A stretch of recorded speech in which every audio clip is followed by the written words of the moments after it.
Hi, I'm Tracy Matthews. I am the liaison to the Business Advocacy Committee for the Chamber of Commerce, and today I'm speaking with Dana Miller Eiland, who is running for the office of County Commissioner. Welcome, Dana. Thank you. So, what do you feel are the key responsibilities of this role? The key responsibilities are many, for sure. First and foremost is really the budget. We're facing economic times right now like no other. And I feel like now is the time that strategy needs to take place. We need to look at the future, and if we're going to make cuts, we need to make sure we're looking strategically at what those cuts are going to cost us in the future. So budget, key responsibility number one.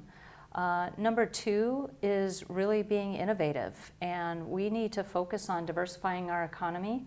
Our energy sector has been our pillar for so long. Now it's time to look to other industry, and believe it or not, it's happening right here. We're having lots of entrepreneurs come up within our community, and I'm really excited about that. So innovation is a big part of being part of that innovation and allowing that to happen. And you know, another responsibility I feel very strongly about is being collaborative and working with our partners in the community, like the school district and the hospital and the city and the county and the college, really working in the best interests of the community. Another key responsibility would be assigning board members to all the different boards that the county is responsible for. That's a huge responsibility, that we pick people who are making the best decisions for our community. And lastly would be being an advocate for our community and our industry on a local level, a state level, and even a federal level. We need to go to bat for our industry and represent them well. Excellent, thank you. So, are you in favor of the optional 1% tax? Why or why not? I am wholeheartedly in favor of 1%. It has been voted on positively for over 40 years, and that says something about our community, that our community believes in the 1% tax. I grew up here. I came to Gillette when the Cut Across Road was a dirt road, and now the quality of life here is exceptional. And that 1% is a big part of encouraging people to come to Gillette and stay in Gillette. So I am all for the 1%.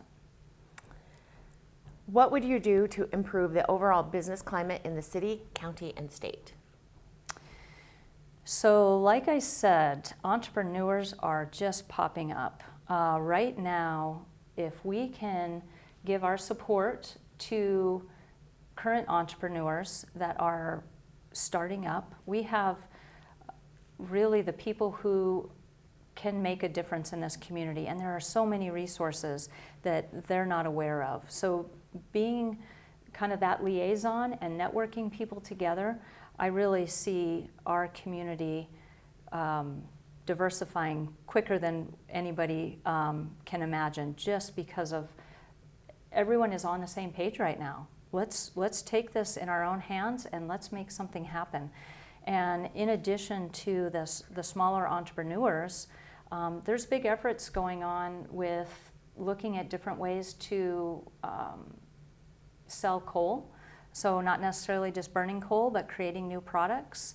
And there are just lots of opportunity and innovation going on right now. Would you support the mill levy in Campbell County to go to the maximum? If not, how would you address budget shortfalls? Budget shortfalls are one of the reasons I'm running. I really think that we have lots of opportunity. We've been very lucky, and I think most people who have left Gillette and come back to Gillette have no idea what other communities go through and have as support. We are very lucky in Campbell County, and if we can all together sacrifice a little. I think we can get through this phase and we can make some cutbacks, but I think one of the major things we need to do is look for new revenue sources.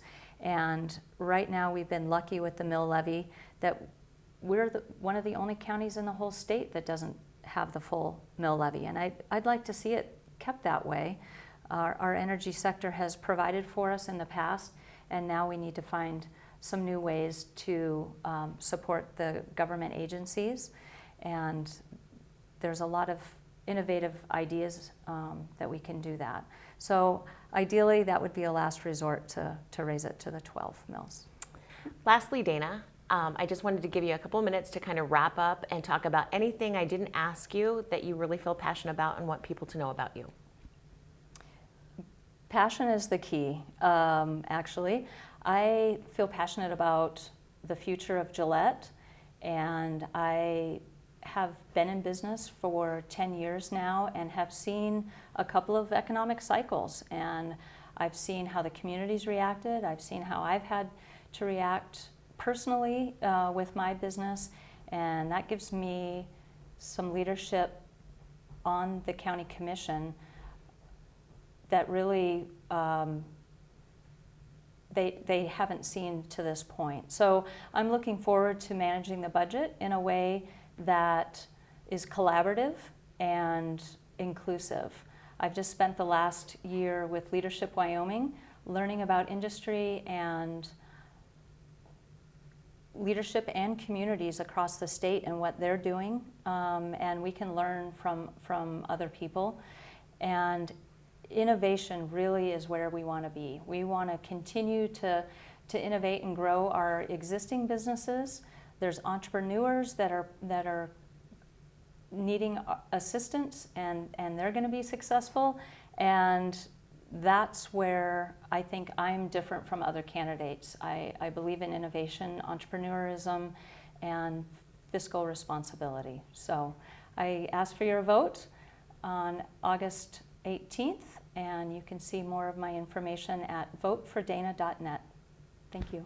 Thank you, Dana.